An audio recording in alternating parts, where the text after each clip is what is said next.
Welcome to Bhakti Steps. There are prayers on my screen. You can repeat with me. Om Jnana Timirandasya Jnananjana Shalakaya Chakshurandilitam Yena Tasmai Shri Gurave Namaha. Shri Chaitanya Manobhishtam Sthapitam Yena Bhutale Swayam Rupa Kada Mayam Dadati Swapadantikam Vande Aham Shri Guru Shri Uttapadakamalam Shri Gurun Vaishnavamsha Shri Rupam Sagrajatam Sahagana Raghunatham Vidaktam Sajivam Sadvaitam Savadutam Parijana Sahitam Krishna Chaitanya Devam Shri Radha Krishna Padan Sahagana Lita Shri Vishakhanvitamsha हे कृष्ण करुणा सिंधु दीन बंधु जगतपते गोपेश गोपिका कांत राधा कांत नमस्ते तप्त कांचन गौरंगी राधे वृंदावनेश्वरी विश्वभानुसुत प्रणमामि हरिप्रिय वाञ्छाकल्पतरुभ्यश्च कृपा सिन्धुभैव च पतितानां भावनेभ्यो वैष्णवेभ्यो नमो नमः जय श्री कृष्ण चैतन्य प्रभु नित्यानंद श्री अद्वैत गदाधर शिवासादि गौर भक्तवृंद हरे Krishna Krishna Krishna Hare Hare Hare Ram Ram Ram Hare Hare. So again, welcome to Bhakti Steps. We are reading from 6th chapter of Science of Self-Realization, and we were reading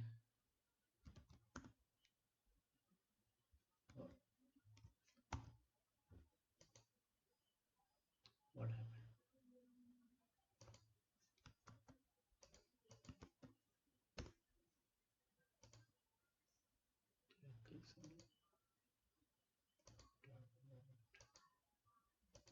Okay.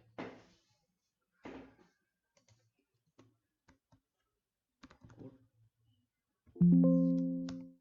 Yeah, we were reading this discussion between Professor Kotowski, and Srila Prabhupada. So at this point, Prabhupada is trying to tell him that Sanatana Dharma has this 4 Varnayana system, and in modern society also we have that, more or less.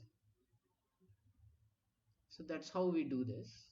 Okay, productive class, administrative class, intelligent class, worker class.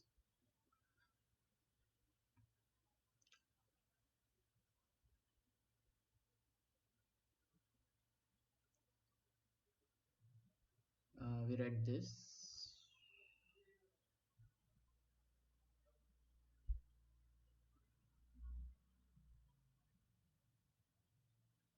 And then he had this question, how to distinguish between, in a socialist society, how to distinguish between productive class and workers, because he's a communist.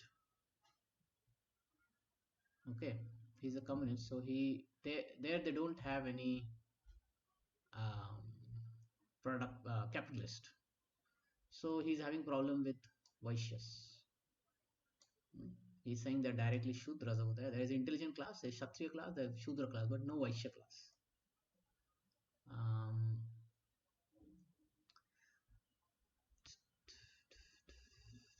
yeah, we read this.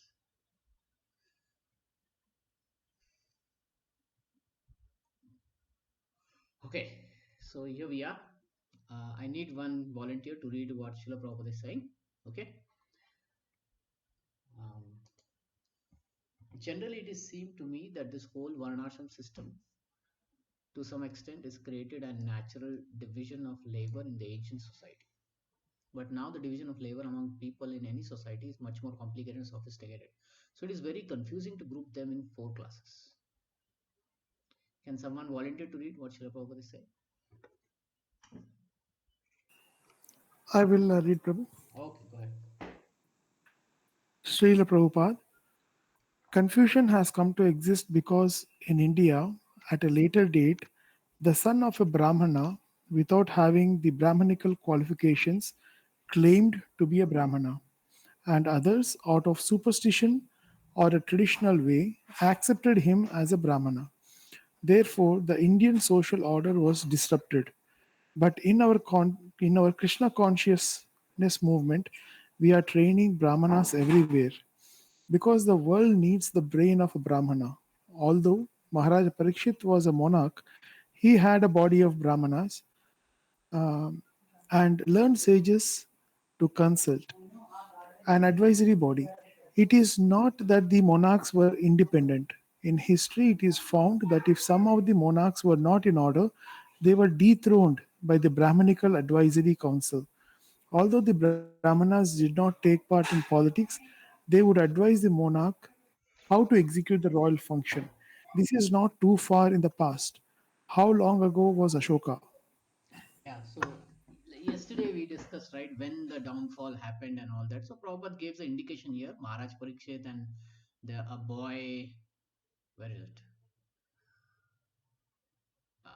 A son of a Brahmana. Hmm? So he's talking about the same pastime of Maharaj Parikshit getting cursed by Shringi. That would be equal to what we call in our terminology ancient and medieval India. Yes. In old and feudal India, you are right. It was very open, and major part of the high administrative staff in the legislative departments were Brahmanas. Even in the Mughal era, there were Brahmanas to advise the emperors and administrators. Go ahead. Srila Prabhupada. That is a fact. The Brahmanas were accepted. They formed the advisory committee of the king. For example, Chandragupta, the Hindu king, was in the age of Alexander the Great.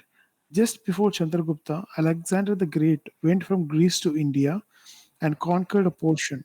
When Chandragupta became emperor, he had Chanakya as his prime minister. Perhaps you have heard this name Chanakya?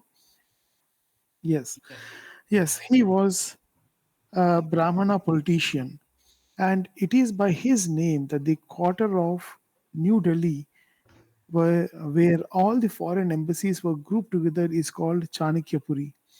Chanakya Pandita was a great politician and Brahmana. He was vastly learned. His moral instructions were still valuable. In India, school children are taught Chanakya Pandita's instructions.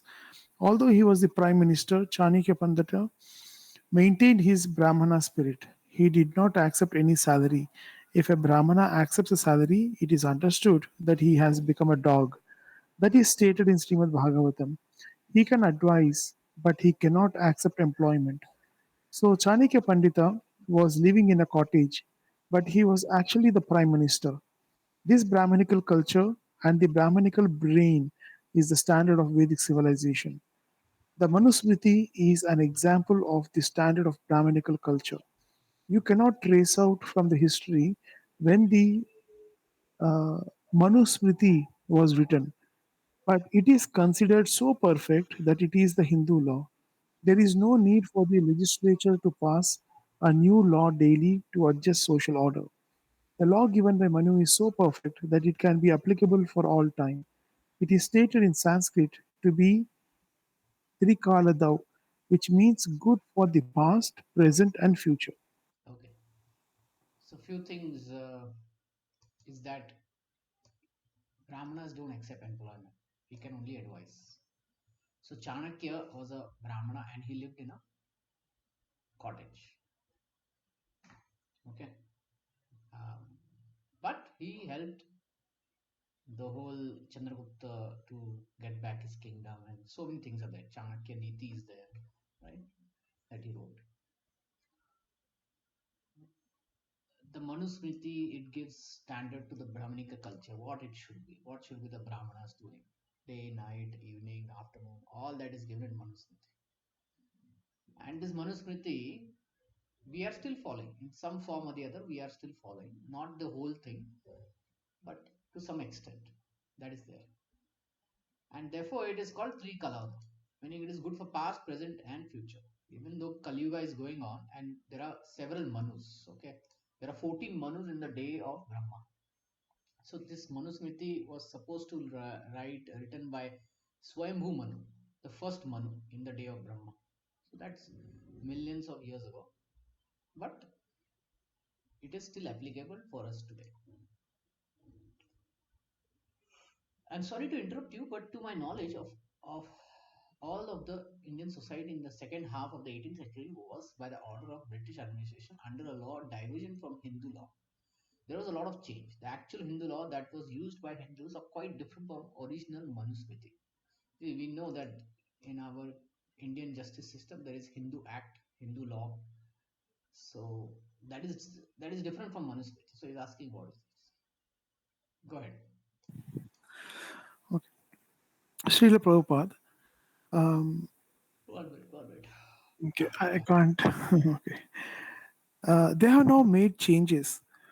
Even our late Pandit Jawaharlal Nehru introduced his own Hindu code.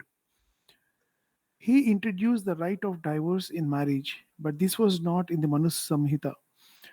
There are so many things they have changed. But before this modern age, the whole human society was governed by the Manusmriti. Strictly speaking, modern Hindus are not strictly following the Hindu scriptures. But our point is not to try to bring back the old type of Hindu society. That is impossible. Our idea is to take the best ideas from the original idea. For example, in Srimad Bhagavatam, there is a description of the communist idea. It is described to Maharaj Yudhishthira. If there is something good, a good experience, why shouldn't you adopt it? That is our point of view. Besides that, modern civilization is missing one all important point, the aim of human life. Scientifically, the aim of human life is self realization, Atma Tattva.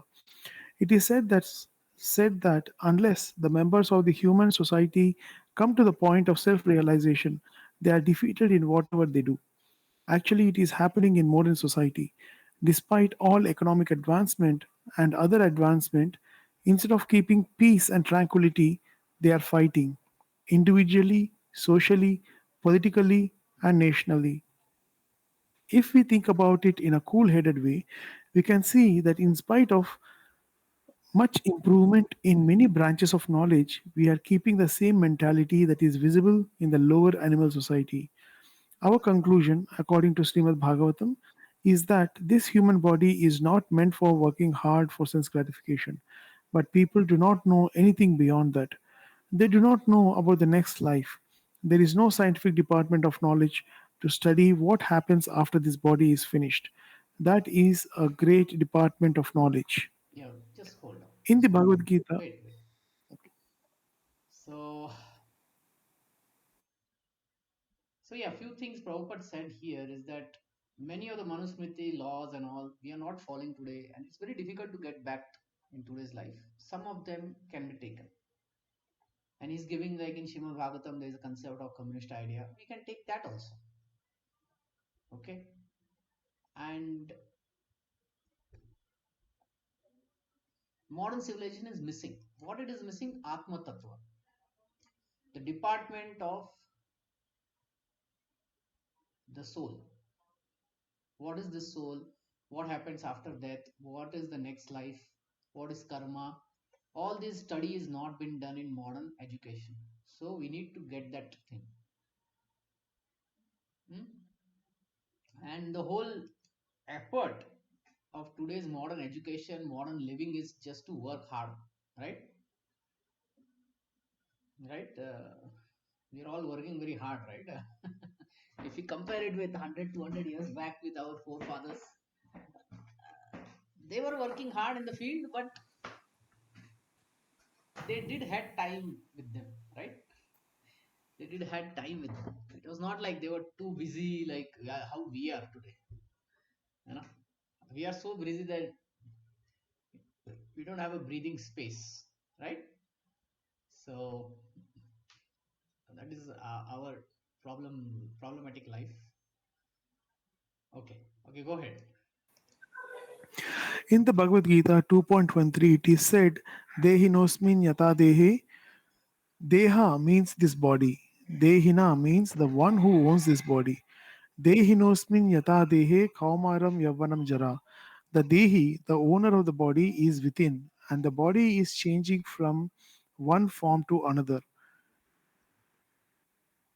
The child has a certain type of body that changes to another type when he is older, but the owner of the body still exists throughout. Similarly, when this body is completely changed, we accept another body.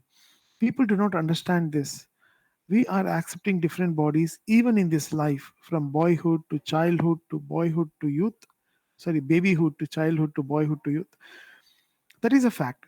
Everyone knows it. I was a child, but that childhood body is no more. I have a different body now. What is the difficulty in understanding that when this body will be no more?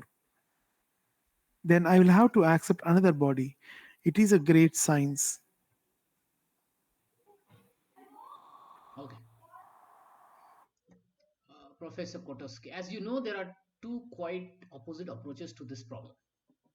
The approach is slightly different according to different religions, but at the same time, any religion recognizes and searches for the change of place, experience, transmigration of spirit. In Christian religion, in Judaism, in Srila Prabhupada. Go ahead. Srila Prabhupada. I'm not um, sorry, I'm not Talking. talking religions with you. I am talking science and philosophy. One religion may accept one way. That is not our concern. We are concerned with the point that if the owner of the body is permanent, in spite of different changes of body, there should be no difficulty in understanding that when this body changes entirely, the owner of the body will have another body. So this is a science. Okay, this has nothing to do with the modern understanding of religion or something or faith. Okay, this is a science where the body changes, and the soul changes into another body and all that transmigration, reincarnation. There are many proofs to it. Hmm. Another approach is that there is no separation. There are no two phenomena. The body and the owner and or the body are same. So here Kotoski is saying no, no, no. There's only one life. The body dies. The owner of the body also dies. Prabhupada. No, no, no, no, no. When the body dies, the owner also dies. No, no, no. Read. But why is there no department of knowledge in the university to study this fact scientifically?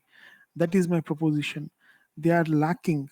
It may be as you say, or it may be as I say, but there must be a department of knowledge to study this. Recently, a cardiologist in Toronto, a doctor, has accepted that there is a soul. I had some correspondence with him, and he strongly believes that there is a soul. So there is another point of view, but our process is to accept knowledge from authority. We have Krishna's statement on the subject, and he is authoritative. Krishna is accepted as the authority by all acharyas. The Bhagavad Gita is accepted by scholarly and philosophical circles all over the world. Krishna says, Dehinosmin yata dehe kaumaram yavanam jara tata dehantara praptir dhiras tatra namohyati. Just as the soul gives up the childhood body and comes to the boyhood body and then to youth, the soul also gives up this body and accepts another body. Bhagavad Gita 2.13. This statement is given by Krishna, the greatest authority according to our tradition of knowledge. We accept such a statement without argument. That is the way of Vedic understanding. Okay. So this one line, right? Yes. We accept this statement without argument. This right, this one line is not very much appreciated by modern thinkers and Western thinkers. Okay. Um, but is that the approach in the Vedas? Is to accept things without argument? Is that the approach? No. The thing is, there is a difference. Yesterday we were discussing very nice shloka from Bhagavad Gita, fourth chapter. Krishna is saying, I gave Bhagavad Gita knowledge to Sun God. Sun God gave it to his to Manu. Manu gave it to Ikshvaku.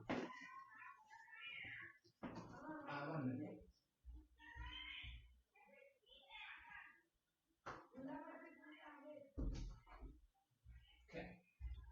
So he gave this knowledge to Ikshvaku. Okay, now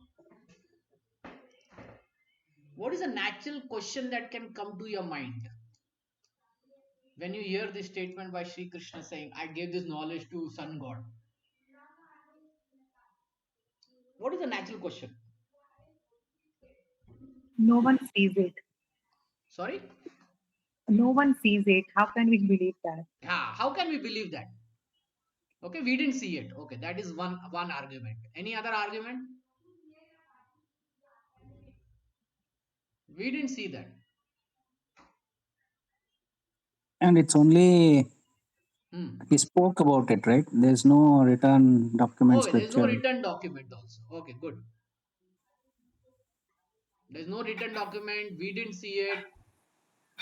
Any other argument? How do we know there is sun god? Okay, okay. Now I don't believe in sun god only. That's a different level argument. But okay, any other argument?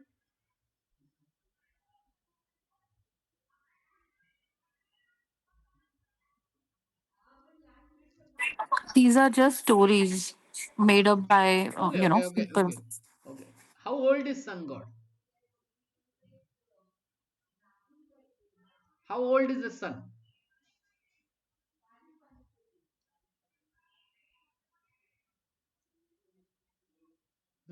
How old is the sun? Been forever, I think, as Yeah, far as we know. sometime it started. So you can say millions and trillions of years ago. Okay. Mm. Now, how old is Krishna when he was speaking Bhagavad Gita? Near about 90 5,000 years. years 5,000 back. years ago he spoke, but his age was 90 years. 90, okay. 90, somewhere near 90. But the point is, sun god is so old personality. Shri Krishna is only 90. Did he tell him in this last 90 years? No. Why? Because Vivaswan said it to his son Manu. And the present Manu is the seventh Manu. Oh, seventh Manu is going on. So he said it long time back. How can I believe this? Isn't it? This is a natural argument, right? Not from atheistic point of view. Let's say everyone accepts Vedas and all that, and this is a normal argument. Okay, I didn't see it. Where it is written, Krishna says here in Bhagavad Gita it is written. You didn't see it. Yes, that is true because I am just at this point 90 years old. Sun god is millions of years ago. So when did this happen? Isn't it? Is this a good question or not? How did you give knowledge, Krishna? Did it happen now? How it happened? Right? You got the question, right? Yes, Prabhuji. Yeah. The problem So is we don't now, remember it life after life, right? So that's why we are lost. no, the point we are not talking about that. We are talking, Mm. Prabhupada made this statement. We accept such statements without argument. Now, this point raises many questions. And these are all valid questions, right? Are we accepting this without argument? So let's see whether Arjuna accepts this without argument.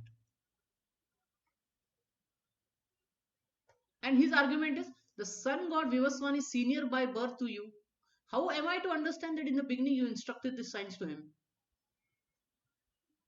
Of course, he's senior to birth to you. How have you given? When did you give? And all that, right? So he's arguing, isn't he arguing? Yes or no? He is questioning. Yeah, he's questioning. So when Prabhupada says we don't accept without argument, but we are arguing,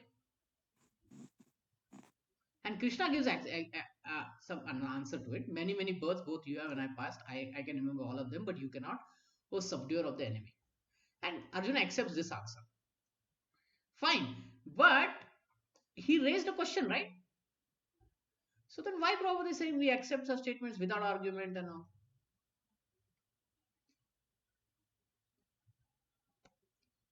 Ved Vakya.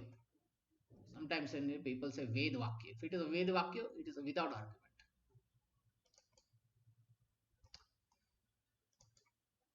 So the thing is, na, if I'm right, it's in this chapter only. No.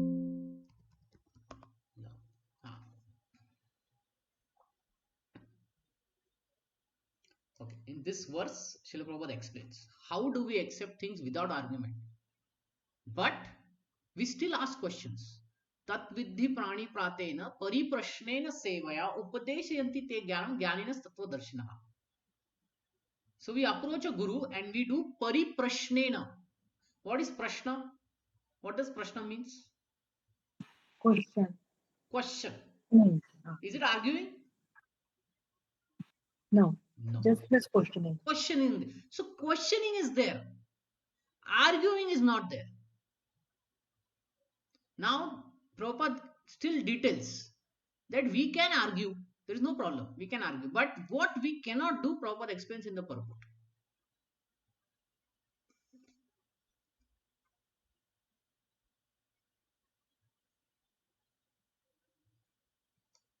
One has to approach. Let me finish this, then we will take your question. Okay. One is to approach a bona fide spiritual master to receive the knowledge. Such a spiritual master should be accepted in full surrender. One should serve the spiritual master as menial servant. So we will serve the guru without false prestige, without thinking I am superior to him. I am actually inferior. No? Satisfaction of the self-realized soul is the secret of advancement in spiritual knowledge. Inquiries and submission constitute proper combination of spiritual understanding. So inquiries can be made. We can be submissive. Unless there is submissive service, inquiries from the learned master will not be effective. Hmm?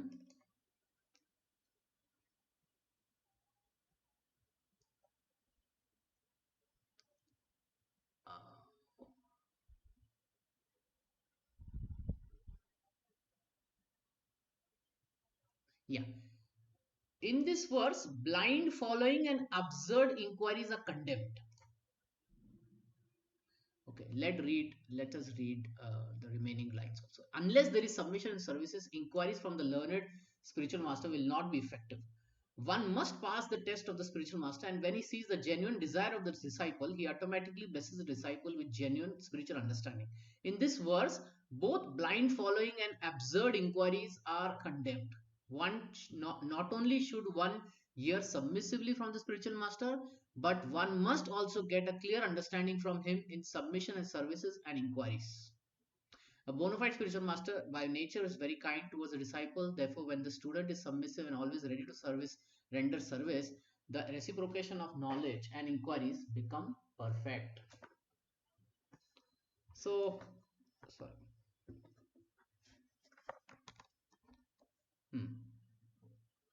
So this line is very important for us. Blind following and absurd inquiries. Now use this line and read this statement, that how do we accept Vedic statement without argument?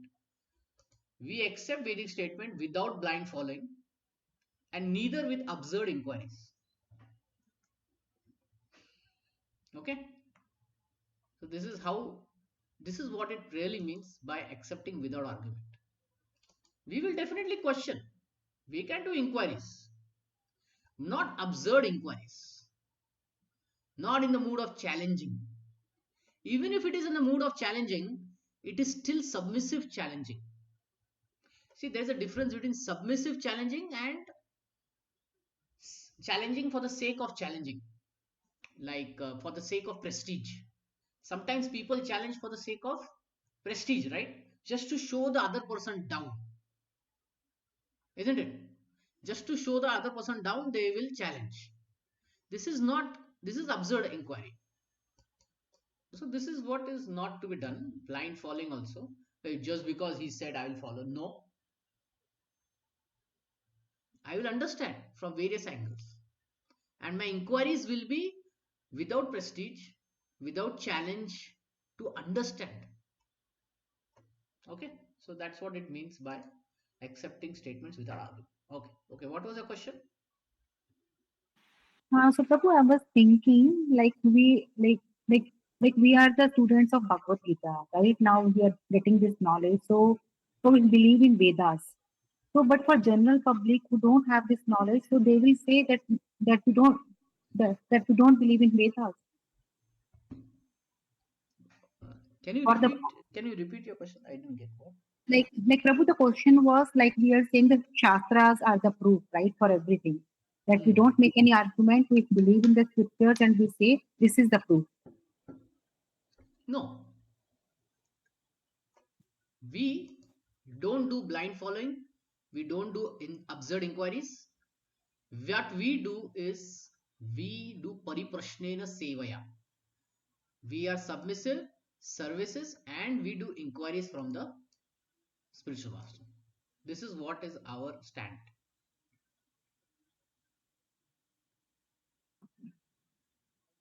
Okay. Okay.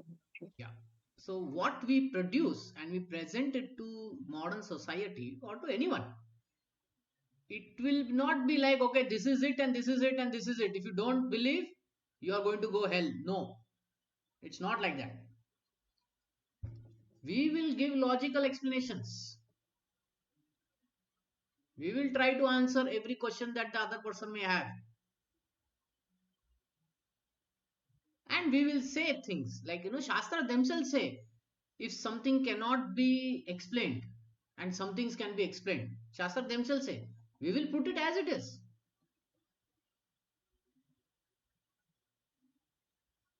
Okay, there is this Vedic cosmology. Sukhdev Goswami in Bhagavatam only says, I am explaining to the extent that I can understand. It is so complex. Right? But he is openly saying that. I am only explaining to the extent of I can understand. Meaning there are some things which he may not fully understand and that he has not spoken in Bhagavatam. Right? But he is openly saying, right? He is being honest. This universe is ever changing. It is very difficult to, capture all of it in one picture. He's openly saying that. So this is how we will present. Okay, we So, have. Prabhuji, quick question. So, how do I put it? So, the same scripture, same Vedas, multiple acharyas have gone through and come up with their own interpretations, right? And that's why we have so many philosophies. No. And The same scripture is been analyzed through various angles. okay, Yeah, it has been various angles. It is not a different interpretation. You are seeing the same thing to different angles. okay, but Like, the philosophies are different, right? Like, say, Advaita philosophy is there, they have a spiritual master, and they are probably also submissive and service, and that's why yes, they probably yes, inquire to their spiritual master and then are following what the spiritual master said. Is that how we should take it? yes. So their spiritual master has given them the understanding that the absolute truth is Brahman. Brahman. And Krishna says Brahman is the absolute truth. There is no doubt in it.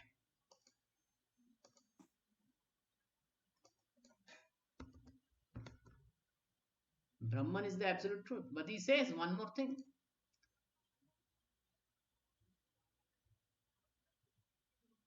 So since their spiritual master didn't go beyond that, Yeah, and the yes, followers, yes, yes, yes.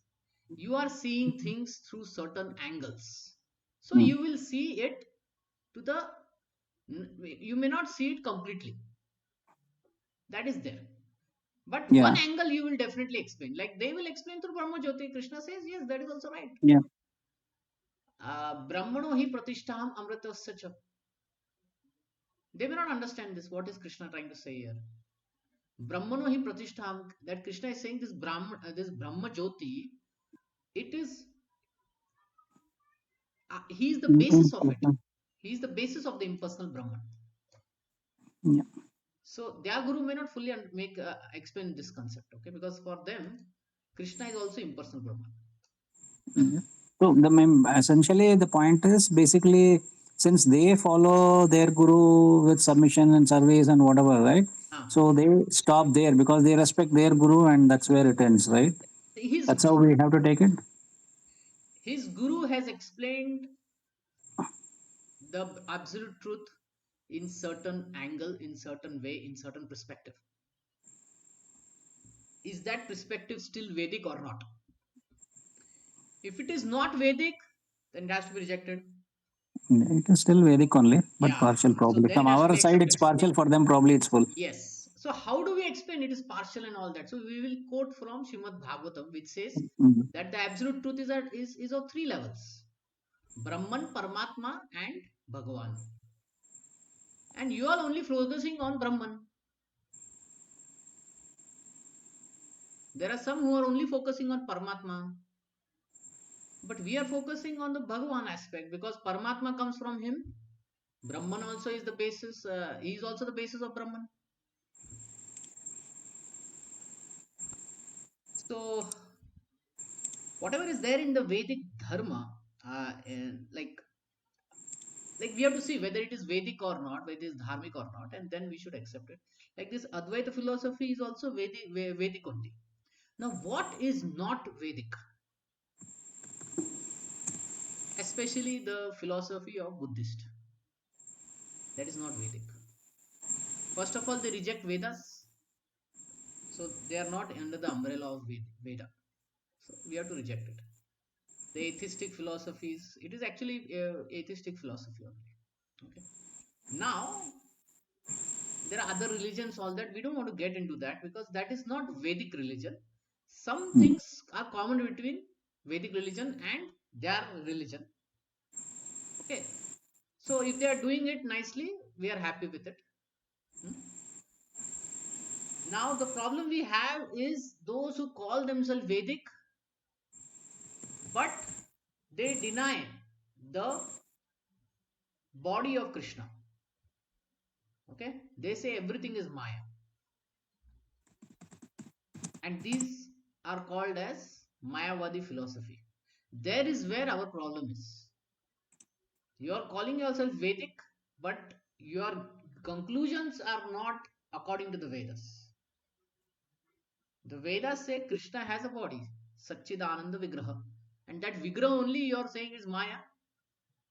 It is against the Vedic understanding. So the Advaitavadis, they may not do that. Okay, these Brahmavadis and all, they may not do it. They may not even get into all these discussions. Their lifestyle is very different. You need to understand that they are not accessing the same. Like they will never read the Shrimad Bhagavatam and all that. They will read Vedanta Sutra and Upanishads. They will not try to access the Puranas and all that. Sometime once a while, but mostly they will be in that and they will be in their meditation and all this. But the Mayavadis are the ones who are on the Jnana path, and they also have the understanding of impersonal Brahman to be absolute. But the form of the Lord,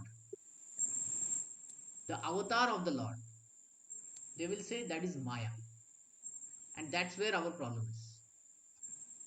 Okay, so this is the broad understanding. If you like, you had this question, no? So this is the broad understanding. Yes, Prabhuji. Okay. So Mataji, is your question answered? Uh, Yes, Prabhu. But finally, I was thinking, like, yes. like Prabhuji just asked now that if the guru is still not up to the level, right? Then again we go back to the shastras only to get the absolute knowledge. Yes, they have to meet a realized person on the bhakti path to advance into bhakti. Otherwise, they will remain on jnana yoga and dhyana yoga, okay, or in karma yoga. They may remain over there. So, unless one gets association of a bhakta, one doesn't come into bhakti yogi. Right, So, Prabhu. and then there are stories like Sukdev Goswami was already a Brahmavadi, but he got association of devotees, Vyasadev, and he heard Bhagavatam from them, and he became devotee. The four Kumaras were also Brahmavadis, impersonal Brahman. But once they visited Vaikunta and by the smell of Tulsi, the devotee of the Lord, they could experience spiritual pleasure. And then they started appreciating the form of the Lord when Vishnu came in front of them. Four-handed form of Vishnu came in front of them. And that's how they came into Bhakti Yoga. So with a touch of a devotee only, these Brahmavadis, these Dhyanvadis, these Gyanvadis, they become devotees. So with that, So, what were Swami Vivekananda and Ramakrishna Paramahamsa Guruji? Mayavadis. They were also Mayavadis. Yeah, Okay. yeah, they are Mayavadis. Okay.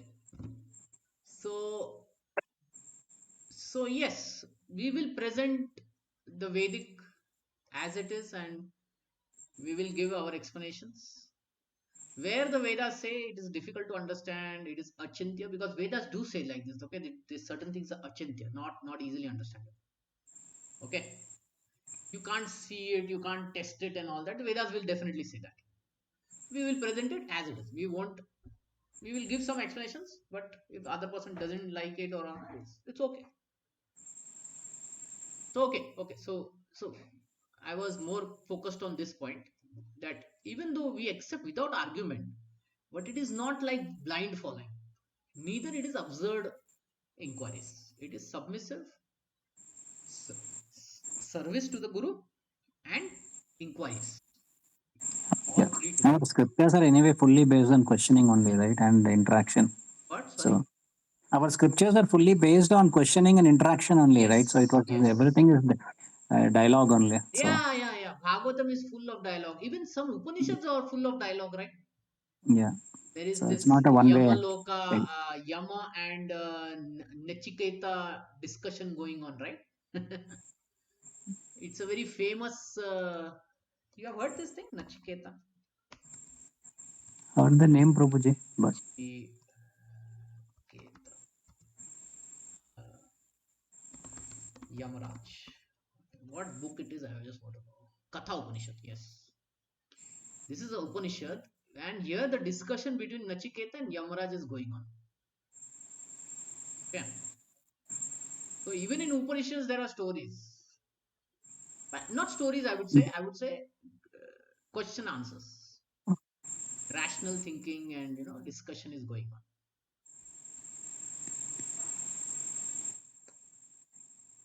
on. Okay, so let's go forward. The difficulty in that is that we do not believe in anything without argument. We can believe only things based on argument. Yes, that is allowed. It is said in Bhagavad Gita, Tatvidhi Panipatena Pariprashnena Sevaya. Pariprashna argument is allowed, but not in a challenging spirit, but rather with a spirit of understanding. So this is what I was explaining. I should have read all this. Arguments are not denied, but as far as Vedic statements are concerned, they are infallible.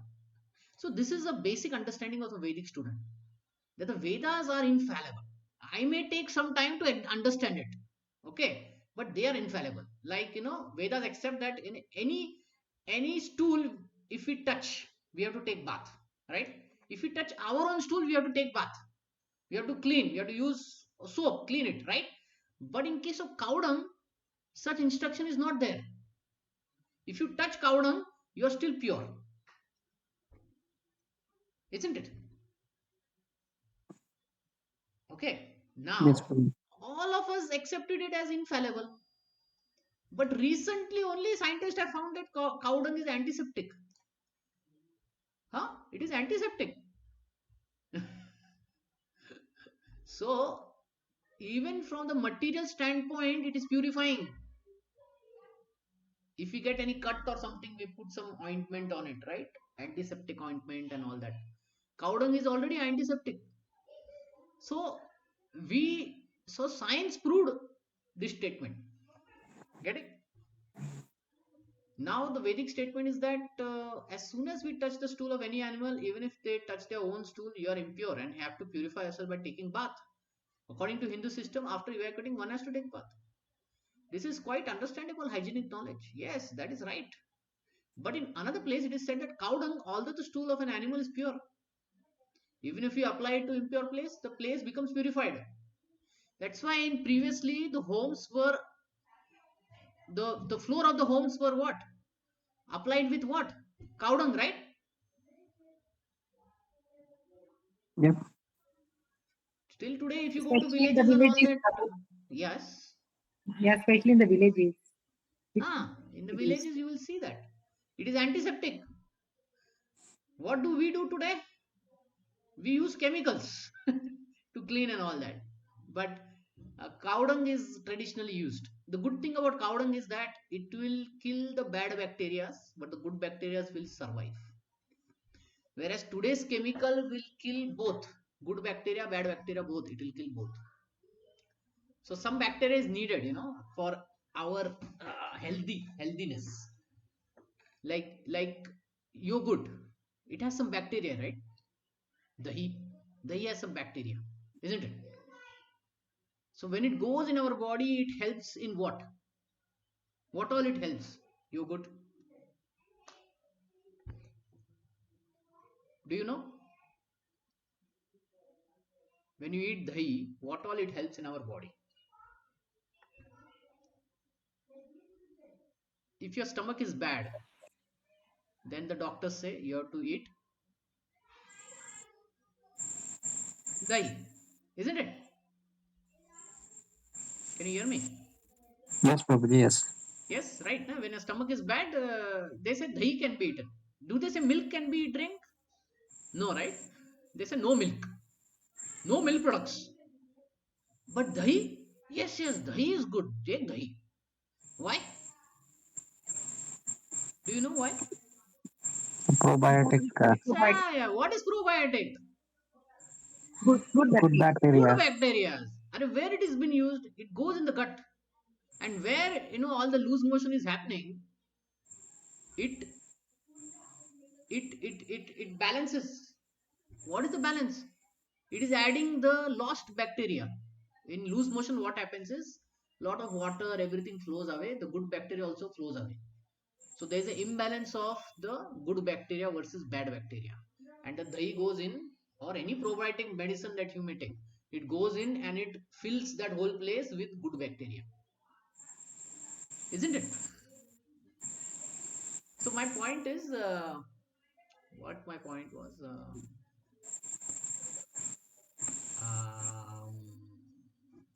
I myself forgot.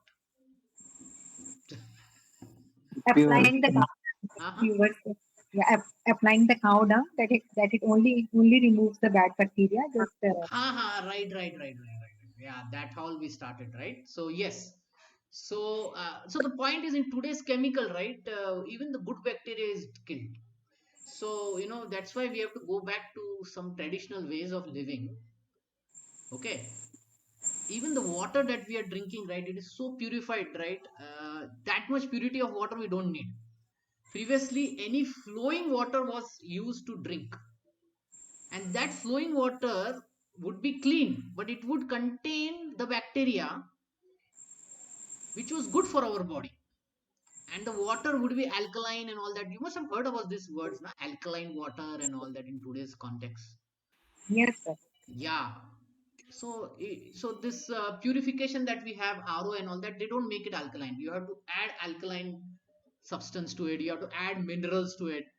um, let's say you go to some Himalaya or very remote place, or places like Assam or Meghalaya, where modern technology has not touched, and there if you drink the water, have you anyone experienced that? Have you drink water in a very remote place where there is no industry, nothing for hundreds and hundreds of kilometers, and there you drink water? Anyone has experienced that? Yes, Prabhuji. What Yes, was your sir. experience? Yeah, it's as fresh and clean as it can be. No, what is the taste of the water? And sweet also, nice, very Sometimes good it is taste. sweet, sometimes it has a unique taste. You will never taste it in the city. So Yeah, once in because Vrindavan, there is this Radha Madan Mohan temple.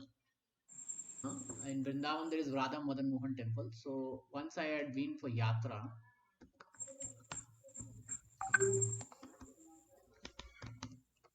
Hmm. So it is on the hill. This temple, right, is on the hill. Okay. And here is Radha Madan Mohan deity installed by Sanatan Goswami. So on the top of this hill is a small well.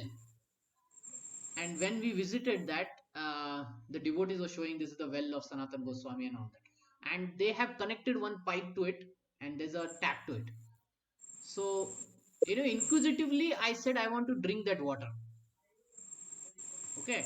Inquisitively, I said, I want to drink that water. And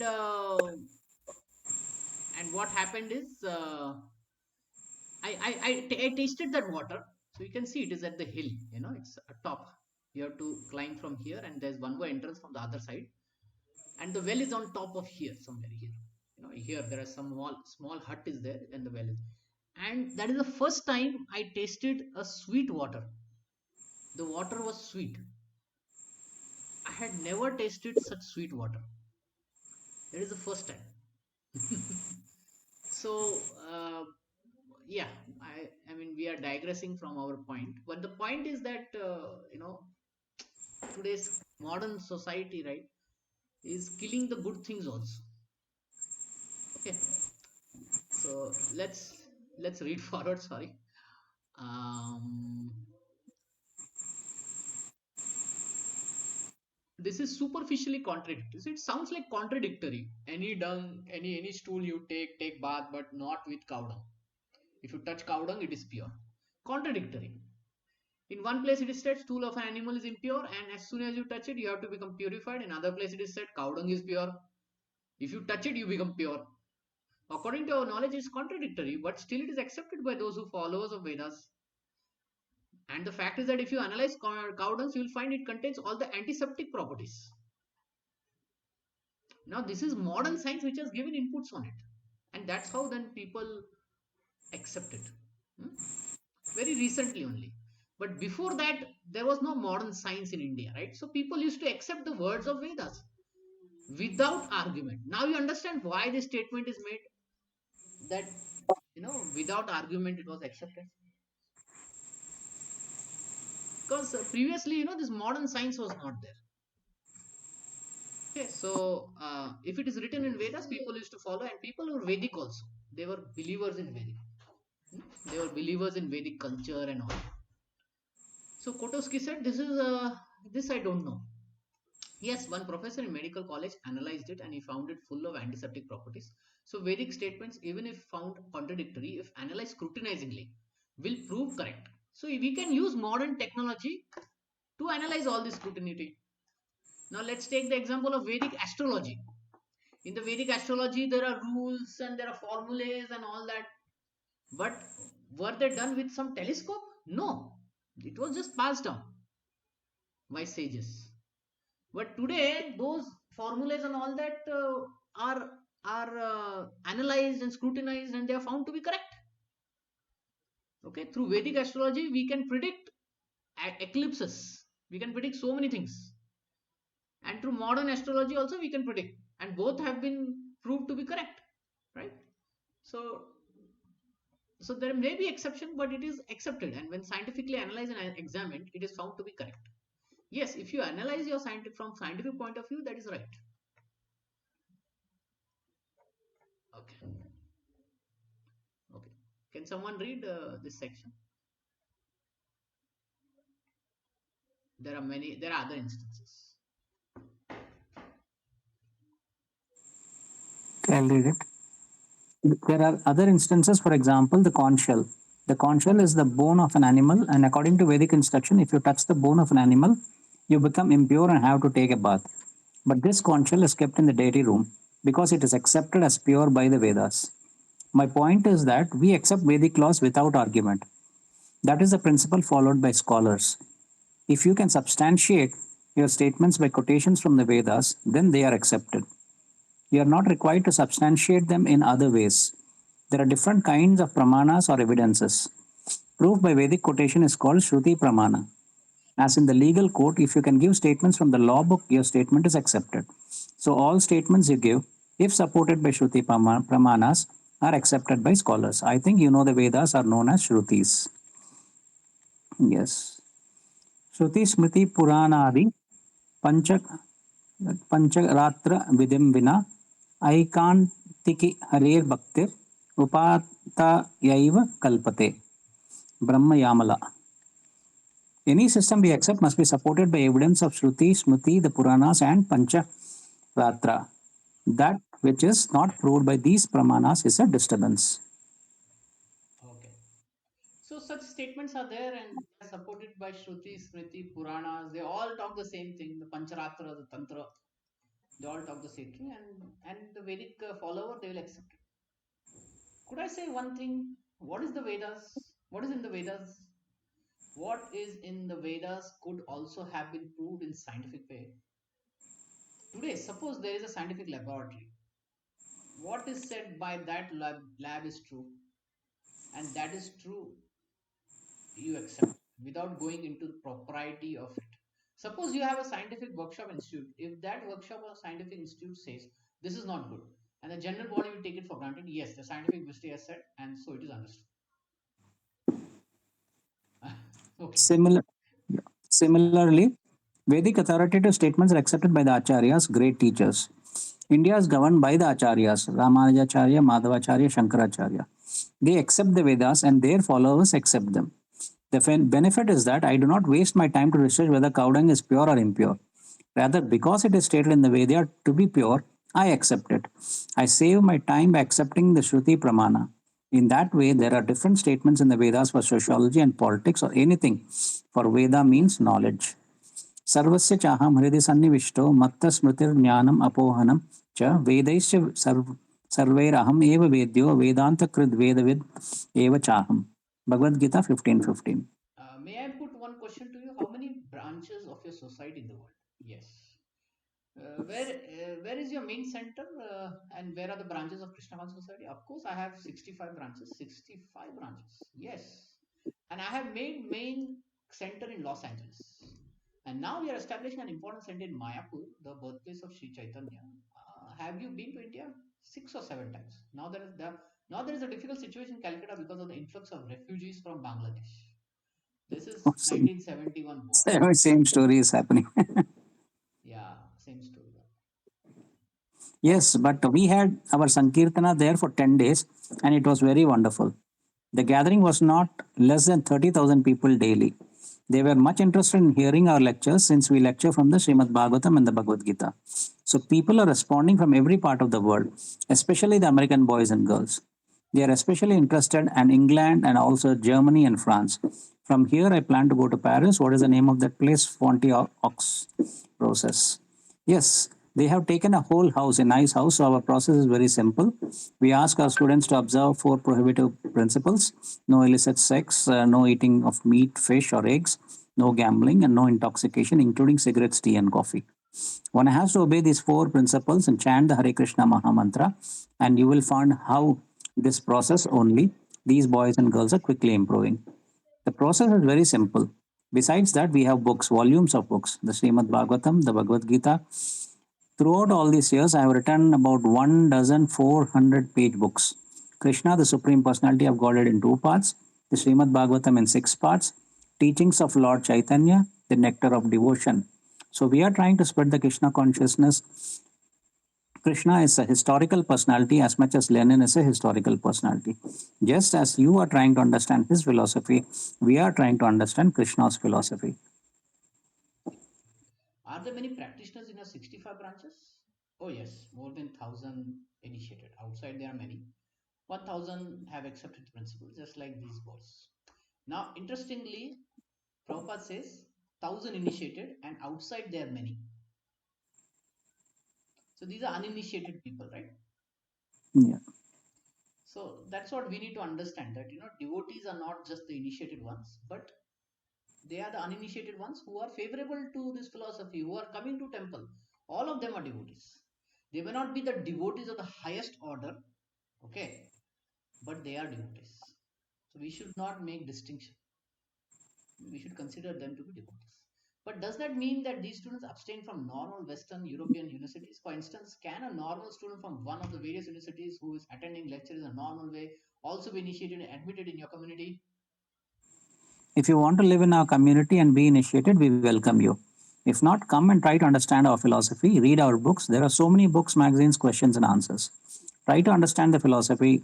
It is not that all of a sudden a student comes and becomes our disciple. He first of all comes, associates, and tries to understand. We do not canvas. He voluntarily says that he wants to be a disciple. What happens if, for instance, one is not a student but a young worker or a young man of a farmer? Would he renounce his whole life and join your community in a given center? How would he maintain himself in his day to day life and material life? Yeah. So As I point told is, you, he's yeah, asking is if he join your community, what he will do for maintaining and all that. yeah. As I told you, this propaganda is meant for creating Brahmanas all over the world because the Brahmana element is lacking. One who seriously comes to us has to become a Brahmana. So he should adopt the occupation of a Brahmana and give up the occupation of a Kshatriya or Shudra.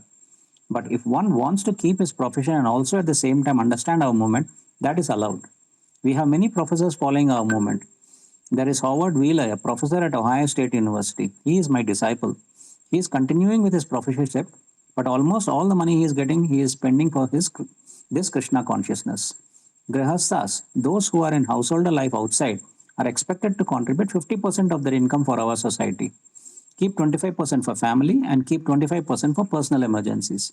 But Lord Chaitanya Mahaprabhu teaches that it does not matter whether one is Grihastha, householder, or in the renounced order, or a Brahmana or a Shudra. Lord Chaitanya says, anyone who understands the science of Krishna becomes my spiritual master. The actual words in Bengali are Kiba Vipra Kiba Nyasi Shudra Kenenaya. Do you understand a little Bengali? A little. Yes, as a vibration, Ye Krishna Tattva Vetta, say Guru Haya. Anyone who understands the science of Krishna can become a spiritual master.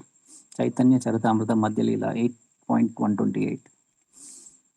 But by creating Brahmanas from different social class of society, you deny the old prescription of the Hindu scriptures.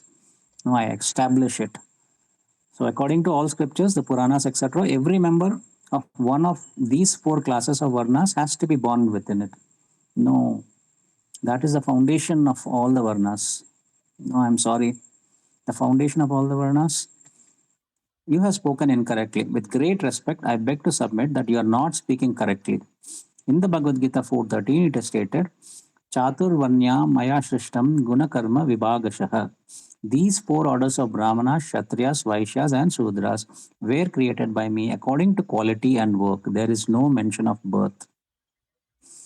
Okay. So yesterday we discussed this point that by birth also Vedas say they are Brahmanas, and here Krishna says by quality and work. Of the two, which is more important? By quality and work. If he's trained into the Brahminical lifestyle, principles, culture, then he can call himself Brahmana. Okay? Yeah. So Prabhupada does mention here, there's no mention of birth here. Okay? But there are Vedic statements which in Bhagavatam also there are Vedic statements which says that it's according to birth. In Bhagavad Gita also Krishna says this, 8th chapter.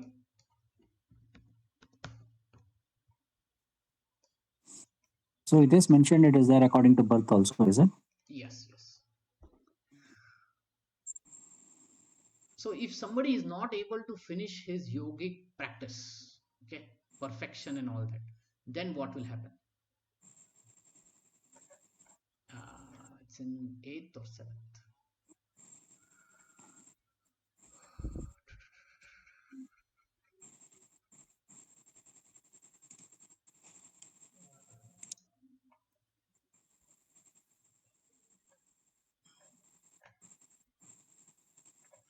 Attaining, okay.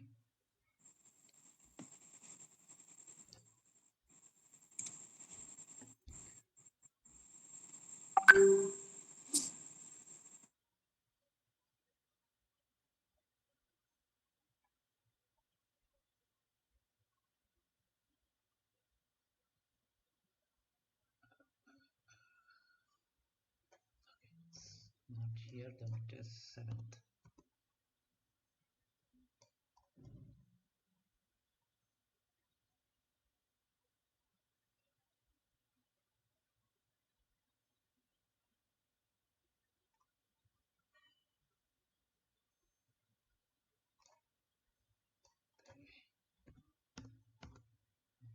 So I think in 6th, Arjuna asked this question.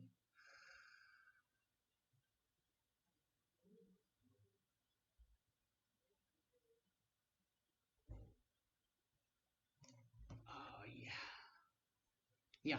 What happens if he's not completed his yogic practice and all that? Yeah. There are three things that Krishna says. Unsuccessful yogi, many years, they take birth in a family of righteous people, a family of rich aristocracy, or they take birth in transcendentalist. This is Brahmanical family.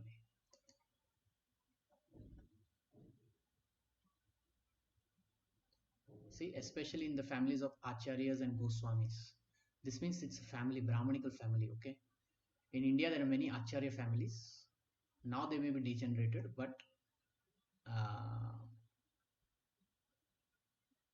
such families are very rare, okay?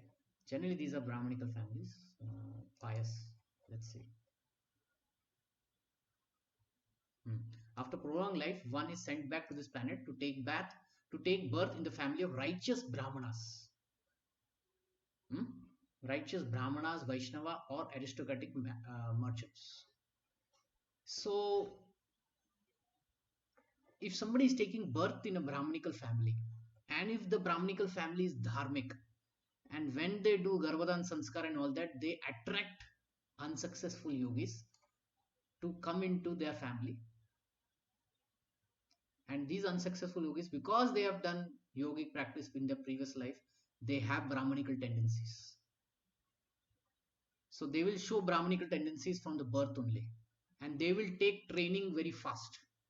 It won't be a difficulty for them. They'll take training very fast. So in that case, the Shastras say that those who have taken birth in Brahmanical families also Brahmanas. There are proofs from, there are verses in Srimad Bhagavatam also which says that. But of the two, which is more important? Of the two, one who is trained as a Brahmana is always important. Okay? Otherwise, he is called Brahmana Bandhu, Dvija Bandhu. If he doesn't undergo training, then he's just a Bandhu, Brahmana Bandhu, Dvija Bandhu, but not a Brahmana. He also has to be respected and all. But in case with discussion with Kotoski, Prabhupada is mentioning that this verse doesn't say about birth. So this is a way of arguing. This word doesn't say about verse. So what it says is more important. Quality and work.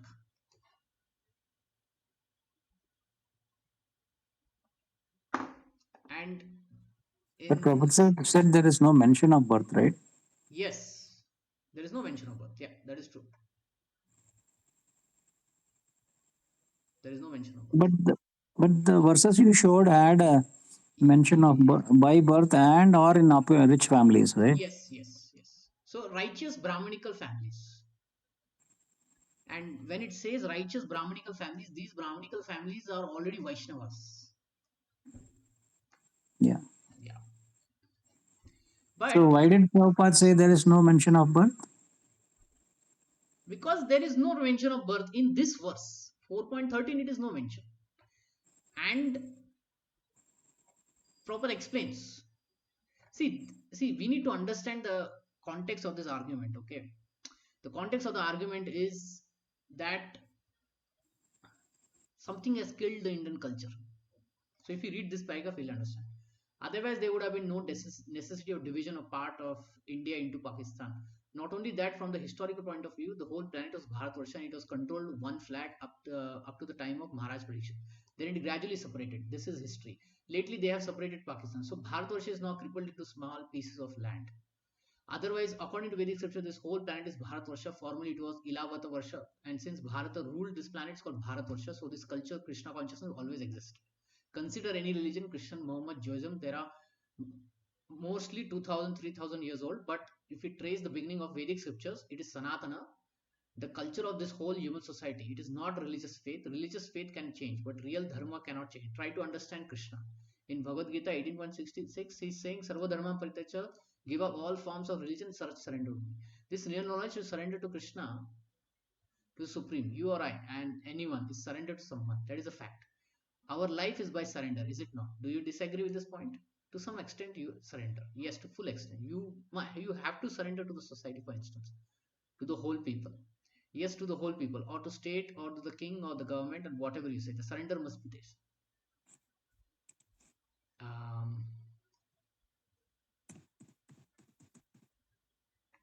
So Prabhupada changed the topic actually. Prabhupada changed the topic, but the point to mention is because there are people who say that I am by birth a Brahmana, and that has destroyed the caste system. Okay, by introducing the superiority inferiority um, concept, right? I am superior, I am bigger than you. Yesterday I showed how the Shringi boy started speaking. They are at the doors, we are inside eating. They are like dogs. Prabhuji, one step behind. Quick question, Prabhuji. Yeah. In 1866, it says Sarva Dharma Parityajya, right? Yeah. So, and Prabhupada translated as surrender all religions. So, I mean, it was not Prabhupada. I think the original translation itself was religions, right? It's not the purport also. What? Abandon all So, religions. Just surrender unto me. yeah, give up all forms of religion. Is it really religion or is it really dharma that has to be give up all other dharmas and just surrender into whatever concept we have of dharma, surrender that and I mean, give up those and then surrender to Krishna, or is it really giving up religions? Okay. So we need to study this purport, and we need to study from various angles presented by other acharyas also. Now, the thing is, Prabhupada also mentions this anukulyasa sankalpa patikulyasa varjanam. So those dharmas which are anukul for bhakti, we need not abandon. But if it is pratikul, we have to abandon. That is the meaning of it. In this Okay. same purport, this verse has a very big impact on it. Mm. So when Krishna says abandon all religions, do Arjuna gives up his Vedic religion? No. Mm. Then what does that abandon means? Anukulyasya sankalpa pratikulyasya varjanam. Give up that which is pratikul, that which is not favorable. Take things which are favorable. So the Vedic lifestyle which is there, it is favorable. So take that. Okay. Pratikulyasya karma kand Who, section is who pratikulyasya has written the Hari Bhakti Vilasa, Prabhuji? Sanatan Goswami. Okay. And pratikul is like karma kand section, jnana kand section, merging into Brahman. That is all pratikul. So give up all that. Getting powers through yogic process, give up all that. That is not required in bhakti. Anukul is yeah. So these two words are very important, okay, to understand this abandon thing now. Okay. Uh, Got it, Prabhuji. okay. So regarding Brahmana's birth and all that, I will share verses in the group where it is said that from Bhagavatam side that by birth you are a Brahmana. But it has to be understood in a different way, okay? It has to be understood that there was Garbhadan Sanskar and the soul was already qualified Brahmana, the coming back. Mm. Okay. And then he takes up the training part very easily. So only those Brahmanas who are born, who followed that process are by birth Yes. Brahmanas, right? Yes. Okay. So the thing is, we need not reject that idea, Okay. but we cannot accept that idea as the only argument. See, the problem is it is used as the only argument. Because I've taken birth in this family, this is a Brahminical family, I'm a Brahmana. You have to call me Brahmana. That argument is wrong. You have to show the quality of a Brahmana, right? You have to show a lifestyle of a Brahmana. That is more important. So Krishna, when he says Chaturvarnam and all that, he only says about qualities and work. But later in 6th chapter, he says that, okay, I send the unsuccessful yogis into Brahminical families. Now you have to connect both. So we have to connect things, okay? Like in this 18.66, we have connected abandonment with Anukulya and Pratikulya. Okay. Yeah. So Yeah. the acharyas will explain, okay, what does this abandon means, this give up means, paritajya, what does this means? They will explain what does this word vraja means. So our acharyas will say this vraja means Vrindavan. So surrender in the mood of Vrindavan. Did all of them gave up Vedic literature, Vedic custom, Vedic lifestyle? No. But everything they dedicated to Krishna. Everything they dedicated to Krishna. So that is what And it means. yeah, another, I mean, one, I totally understood all your explanation, Prabhuji. But when somebody is reading this Bhagavad Gita as it is in the translation, give up all forms of religion. I mean, current thinking of people, the moment religion talk comes, it becomes a different thought process people get into.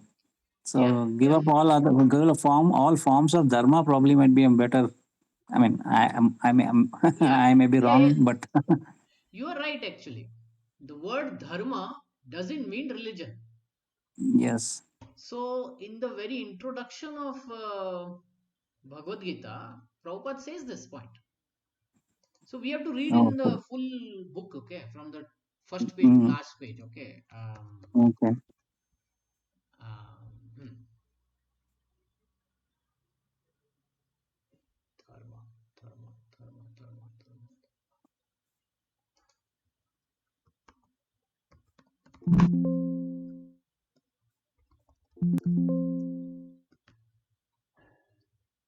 The introduction. The introduction is very, very important, okay. Here Prabhupada explains about dharma. Let me put it back again.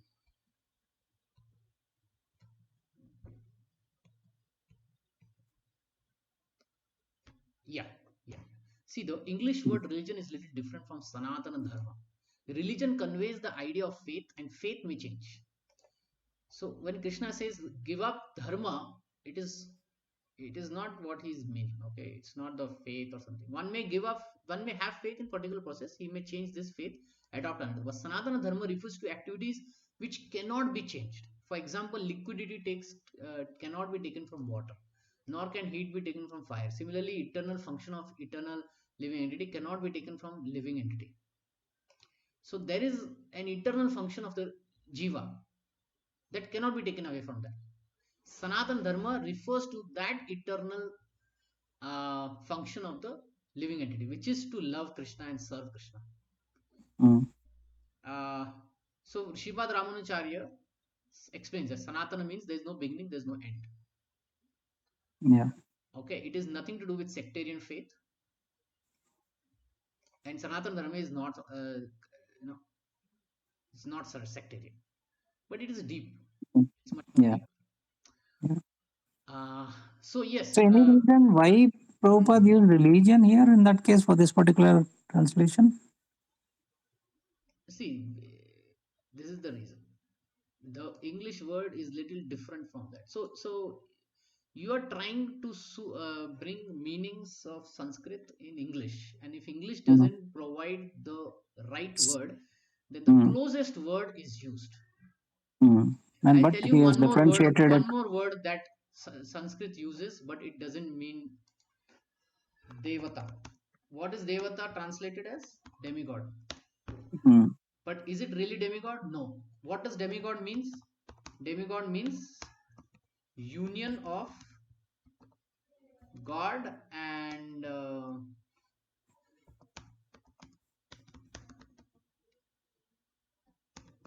human. But are devatas union of God and human? No, they are a different species. So the real understanding of devata should be like this: semi-gods. But again, why the word demigod is used? Because in all English literature they use the word demigods. So that's the closest thing to understand devatas. But demigods' okay. actual meaning is union of God and human. So actually, who are the demigods according to them? The Pandavas. Because the Pandavas were actually union of God and human. So are the Devatas Okay. Pandavas? No. So who are the Devatas? So they are semi-gods. Because they are not full Ishwaras. They may be Ishwara in their own sense, but are they Paramishwara? No. So they're Mm, semi-gods. So semi-god is the right word. Or let's say the closest to understand this again. Because Devata is actually a different species, okay? The body, everything is different here. See, here the demigod body is still earth. Earth, water, fire, air, ether. But the Devatas' bodies are not earth, water, fire, air, ether. Okay? It is at a subtle level. Brahma's body is only made of intelligence. Agni's body is made of only fire element. Sun god only fire element. That's it. So it is a subtle body. So it is not demigod. You know. So yeah. So what is closest is taken. Yes, Lord. Okay. Again, the word Lord. Now, in England, everybody is given this word, na? Lord, Lord, Lord. Is that what it means? No. Ishvara. So is it equal to Ishvara? No. But that's the closest thing you can come in English. So that's the problem. But okay. But it gives fair idea. Okay. About the conclusion. See, the conclusion closest is English never... word we can get to What? For the word is what it is. So closest English word we can get to is what it is. Yeah. Yes. Okay, Yes. This is Prabhuji. how Prabhupada has translated, and everyone else also do the same thing only. Okay. The only reason I was asking is because when that word comes, right, people get into a different line only. So that becomes a big huge issue. Yeah. So people are suggested to read it from page 1 to so that they can go through this introduction, they can understand certain words here itself. Yes. Right. Like there is last thing I'll say.